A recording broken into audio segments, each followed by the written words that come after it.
வணக்கம் மாணவர்களே, இப்போ நம்ம இந்த வீடியோவில் வந்து 10th ஸ்டாண்டர்ட் இங்கிலீஷ் எக்ஸாமுக்கான இம்பார்ட்டன்ட் பேராகிராஃப்ஸ் தான் வந்து பார்க்க போகிறோம்.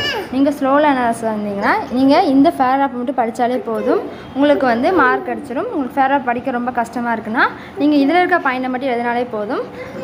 இது ஃபஸ்ட்டு வந்து ப்ரோஸில் 3 பேராகிராஃப் கொடுத்துருக்கேன். அடுத்து போயத்தில் 3 பேராகிராஃப் கொடுத்துருக்கேன். ஃபஸ்ட்டு ப்ரோஸ் பேராகிராஃப் பாருங்கள். ஹிஸ் ஃபஸ்ட்டு ஃப்ளைட் இந்த பாடத்தில் இருக்கிற பேராகிராஃப்.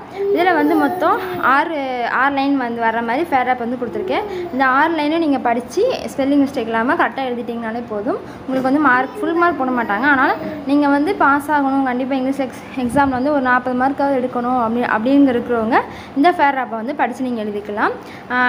நீங்கள் வந்து நல்லா ஹை மார்க் எடுக்கணும்னா இந்த பாடத்தில் இருக்கிற பேராகிராஃபை இந்த லைனை மட்டும் எழுதாதீங்க. உங்கள் ஒரு புக்கில் இருக்கும் பார்த்தீங்களா, அதில் கொடுத்துருக்க பாயிண்ட்ஸ்லாம் எடுத்து எழுதிக்கோங்க. அடுத்து 2வது பேராகிராஃப் என்ன பாடத்துக்கான பேராகிராஃப்னா the night the cos hot இன் அந்த பாடத்தில் இருக்கிற பேராகிராஃபை படிச்சுக்கோங்க.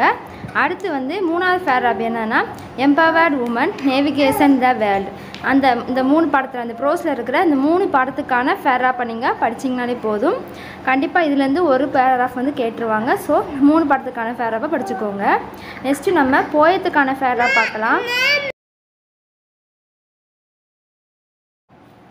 நெக்ஸ்ட்டு போயத்துக்கான பேராகிராஃப் பாருங்கள். ஃபஸ்ட்டு லைஃப்ங்கிற போயம் கொடுத்துருக்காங்க, அதுக்கான பேராகிராஃப் வந்து படிச்சுக்கோங்க. அடுத்து எந்த போயத்துக்கான பேராகிராஃப்னா இந்த க்ரம்ஃபில் ஃபேமிலின்னு இருக்குது பார்த்தீங்களா, அந்த படத்துக்கான பேராகிராஃப் வந்து படிச்சுக்கோங்க. இந்த 2 பாடத்தில் இருக்க பேராகிராஃபும் நீங்கள் படிச்சுக்கோங்க. நெக்ஸ்ட்டு என்ன பேராகிராஃப்னா அடுத்து பார்த்தீங்கன்னா ஐ ஆம் எவ்ரி உமன் அந்த பாடத்துக்கான அந்த போயத்துக்கான பேராகிராஃப் படிச்சுக்கோங்க. மொத்தம் நான் ப்ரோஸில் 3 போயத்தில் 3 பேராகிராஃப் பிடிச்சிருக்கேன். இந்த 3 பேராகிராஃப் அதில் 3 பேராகிராஃப் படித்தாலே உங்களால் எல்லா பேராகிராஃபுக்கும் அட்டன் பண்ண முடியும். தேங்க்யூ.